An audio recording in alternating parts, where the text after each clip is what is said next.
Watch the ride.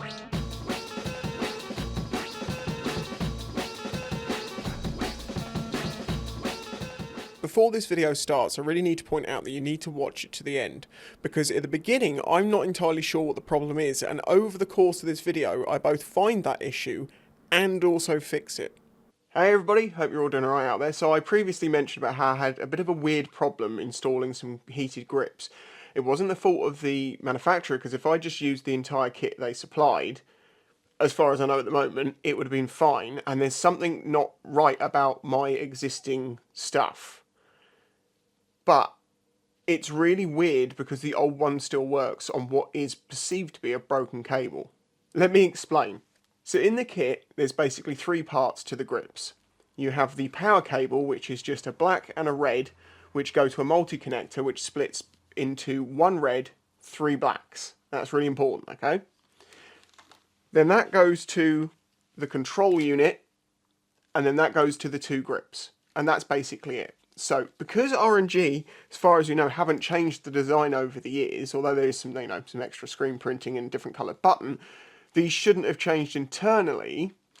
You should be able to just use your old power cable on the new grips. So when I got my new grips from R&G, they sent them to me for full clarity, because I'm doing a review of having had them on the bike for 6 years. And this is the point you have to remember here. The first set I fitted to the bike, no problem, worked for 6 years.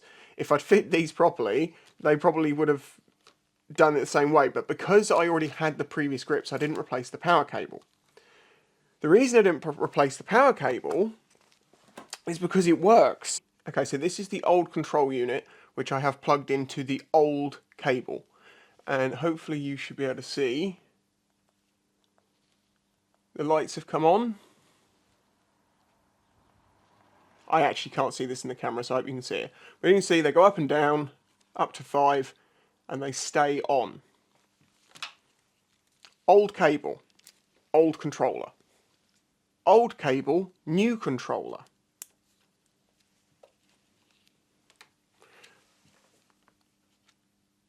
Turns on, all 6 come on.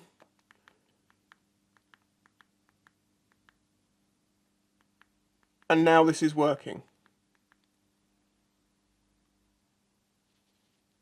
What? That shouldn't have worked, because it didn't before. Okay, I've just tried it with the one that's attached to the grips itself, and that one doesn't like it. Okay, so this one is now working. Let's plug it into the grips. Hopefully this is still in shot. What? Oh, hold on. No.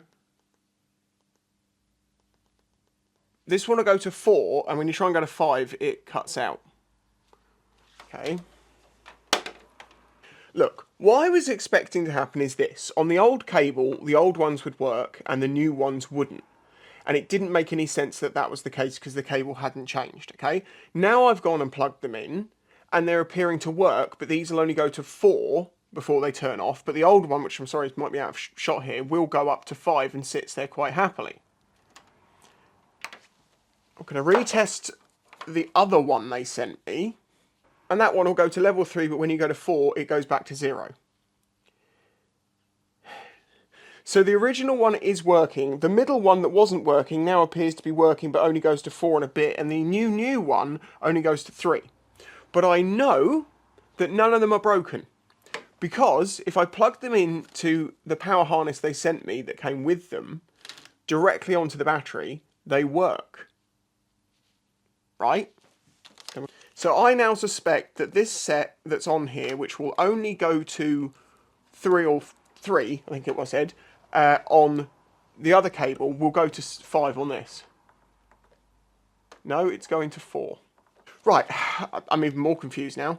Now, I did actually know something that's kind of could be the root cause of the problem here, but it isn't being consistent. But I'll show you what that is.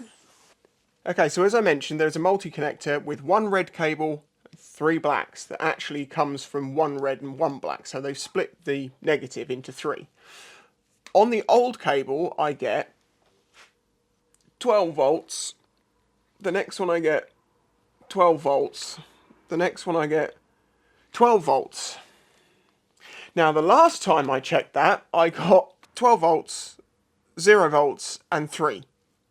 And now it's 12, 12, and 12. I don't even know anymore. I am so confused. I hunted down the road of parameters, and they kept consistent the whole time. And what would work and wouldn't work was consistent. And this cable was consistently not giving 13 volts or whatever over the three of them equally. It was broken. Is the old cable damaged? Is that what it is? The solution to this is start again, rewire them in using the new cable, and just see if that works. This time I'm even going to do it better, because last time I took the, well, in my main video installing them, I directly connected them to the battery like this cable is. But what I actually did in the end was I took the positive and took that off of something. I think it was an auxiliary line or something I've got in the back here. I don't remember exactly. I need to look in there. And I'm powering off of that. But that's not the best way to do it. The best way to do it is to have it directly connected to the battery with an automotive relay. So that is what I'm going to do. I honestly cannot believe that leaving this problem for a few days has made it twice as confusing. I know voltage is going to have something to do with it. Wait, let me plug in the old harness and turn the bike on and see what happens then. Got to 3 and it turned off.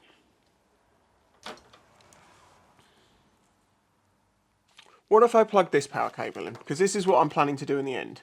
Will this actually solve the problem?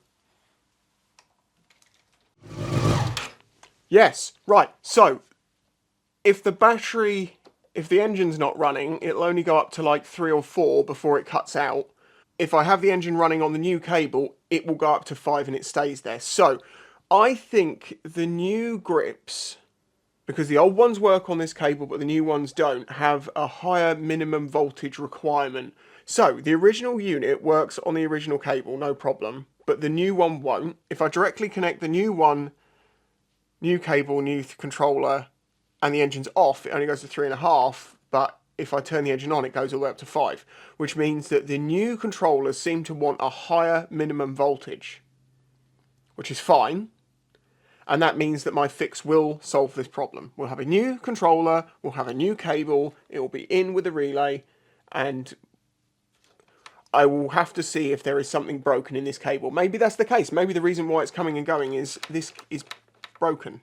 I don't know, but I know how I'm fixing it. So, job 1, let's remove the old power cable. Job 2, put the new one in and do it with an automotive relay, and I'll explain how these work. It's really simple.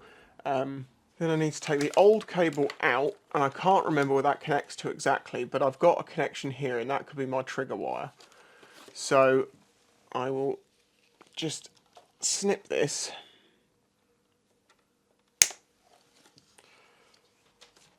And then it's under the tank, which I've loosened, and thankfully is hinged on this bike. So the old cable's out, and water is pouring out of it. I'm not kidding. There is... Look! It's full of water. Right, so what they're doing on the cables is it's a negative and a positive into a fuse holder, then a negative and a positive into here. The positive goes straight into the multi-connector, and then there is just a Y splitter. Well, it's actually a 3-way splitter. So it goes from 1 to 3, that I assume gives them the 3 independent loops, that maybe one for the controller, one for each grip or something. I don't know. But that was wet. But that shouldn't have made a difference, because I just got 13 volts across it. But maybe every time I moved it, I got something different. I don't know, but it's gone now. When the bike is off, nothing, as it should be. That's why I connected it to this. Just over 12 volts, which is exactly what I'd expect it to be, which is plenty to power it. I've got thick enough cable here, and I think it connects... Oh yeah, maybe I don't want to do that. I think this is spliced into the tail light illuminator, basically, which I was running the grips off of. The wiring there is thick enough to do it. Shush!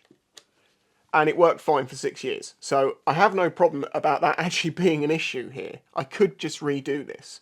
But the better way would be to do it directly off the battery so the grips get as much power as possible, because it may be that by the time the bike's running and everything's going on, this might not be getting, like, it might be just a few volts percentage difference between what the old one and the new one requires, and it just isn't getting it. Whereas if it comes off the battery directly, it will. So yeah, well, I'm going to use that as my trigger wire onto the automotive relay. So I need to put a spade connector onto here. I need to make a piece of negative lead with spade connectors on each end, or actually a ring and a spade. And then I have to modify this harness here with a spade connector between one of the positives or the negatives, and that will switch it on and off. What I'm going to do is I'm going to make the cables and then I'll show you, because I think you know how a spade connector gets crimped onto the end of a piece of cable, right? Okay, so this is an automotive relay. This is a 5-pin, but really see it as a 4-pin because two of them are doing the same thing, basically. What this does is it's allowing you to switch a high voltage circuit with a low voltage wiring. So there's basically two switches. There's a solenoid, which only needs low power to switch on and off. That physically puts a metal switch together, which allows the larger current circuit to turn on. So now I've got the bike on and this just jammed in. You should be able to hear the relay clicking when it goes to neutral. You just need to put this in like this, and then we can splice the heater grips between the two, and then it's going to turn on and off with the bike and not drain battery, but equally give the grips all the power they want. Fantastic, right? Well, don't worry for the people out there that are cringing like mad right now. I only have blue spades, and I also only have 3, and I need 4. I'm telling you, this thing is cursed. It's cursed. In the middle of filming this, I had to go and buy some more spade connectors because I didn't have enough to do this, and I can only get red ones. And unfortunately, I didn't think to get some ring. Unfortunately, I don't have the right color-coded plugs, but I do. The cables are color-coded correctly, so we can go on that. That's right? Yeah. Okay, so what's happening here is you've got the negative side from the heated grips going straight to the negative of the battery. The positive doesn't go to the positive, it goes to the relay. The other side of that relay switch, this one that goes to the positive, so this is standing in the middle. That's the power getting to the grips, but that's not going to work unless the other circuit, which comes down here and then goes to the negative of the battery, unless that's getting power, which only gets power when the bike is switched on, this won't be on, so these won't turn on. So basically, when you turn the bike on, immediately this will turn on and the heater grips will have power, and when you turn the bike off, it won't. Sorry, I'm going hand filmed for a minute here. The bike is off, heater grips won't turn on. That is because this is not allowing them to turn on because it's not on. When I turn the bike on, that puts power through the circuit, which turns that on, which means the heated grips will turn on. And they're acting normally, they get to 4, now they should light up 5, but I imagine it's going to turn off. And I think that's because of low voltage. Now if I start the bike,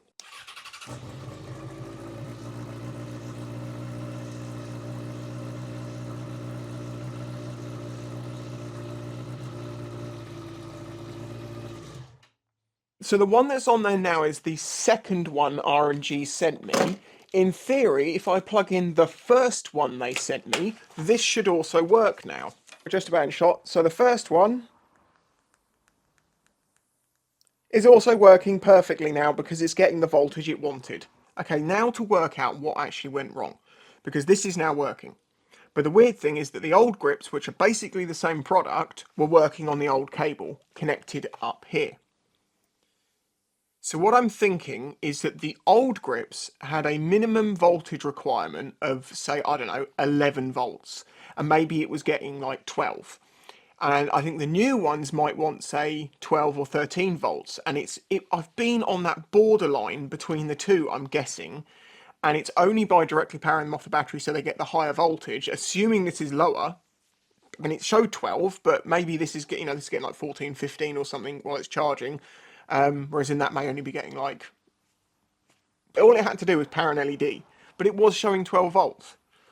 So hold on, if I connect the old cable directly onto the battery and one of the new ones work, we can confirm it's not the cable and it was the voltage supply. If it doesn't work, it was the cable. We're going to have a solution.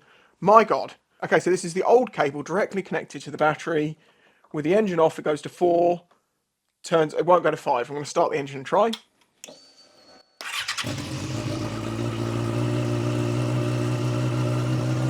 That works perfectly. So there was nothing wrong with the old cable. There was nothing wrong with R&G's products whatsoever. The issue is that at some point they've obviously changed the minimum voltage that those grips will turn off at, and I was just above what the old one wanted, but now just below what the new one wanted, which explains why it would let me turn it on to the lower numbers, but then it would turn off because it was only using so much voltage, then went too high for it compared to what it could get. It is only because I tried to use a live from the back of the bike that basically I shouldn't have really been running them off of, but worked perfectly for 6 years with the old set and not with the new. So I now know how I can conclude my first video. I can say there was no problems at all because they did turn on and they did turn to 6 for my testing, so it's valid testing. The only thing I need to do actually is once I've tidied this up, I'll have to do a test again and just make sure that they don't get hotter faster, because if they do, then I've got to show that. In theory, that's all permanently down. Just going to check it works.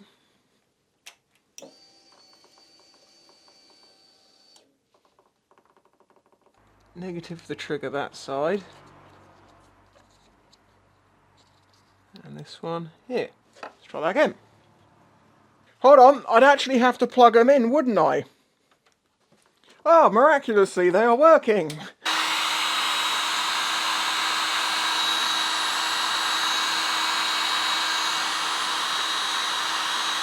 Right, so they're all nicely heat shrinked up. They're really hard to pull off anyway, but now they're protected and they can't short on things. So now I can zip tie that up in the tail here. That's all set. This is all set. This is all screwed down. Cable's all in. Everything's all there. One last check. Yes, they're working. There. I'm really happy with that. It's all been done properly. We've got a relay in there now. If I'd just done that in the past properly, I wouldn't have had any of this trouble. But there we go. Okay, so we've got to the bottom of it. There was nothing wrong with any of the controllers or any of the wires. It would seem that the minimum voltage requirement has changed just slightly between the old ones and the new ones in the past 6 years. By sheer dumb luck, the way I'd connected it directly off of a tail light to power them was perfectly enough for the old set, but it wasn't enough for the new set. And that is why there was nothing wrong with anything, and if you just connect it to the battery like you're supposed to, using a relay, so you don't accidentally leave it on and drain your battery, it would have been fine from the start. So apologies to R&G for, you know, a real confusion over this one, but I think you can now see why there was such a confusion, because it was so borderline whether it worked or didn't. Obviously, I do still need to actually use these, but the fact is the other ones just weren't working, and they're now working, so I think they're going to be fine. So I'm now happy to make my other video and just release it as it is without really mentioning any of these problems, although I am going to put a little piece in there that I'm going to film in a minute, just to warn people they need to really connect it to the main battery. But I need to make sure that my results are the same. So I am going to very quickly turn the camera off, open the garage door, get these on, get the laser gun out again, and do that test again, and see if they get up to the same temperatures at the same times. Give me a minute. Okay, so I've done that test, and I can show you the graph, but I can't because I haven't plotted this into it yet. But I can see that they ramped up quite quickly, and they actually got up to around 33 degrees. Now, I'm going to say that 3 degrees is a bit difficult to say whether it was much hotter than before or not on the old system, because where the wire goes through it, you get real hot spots underneath the wire, and I was trying to get an average.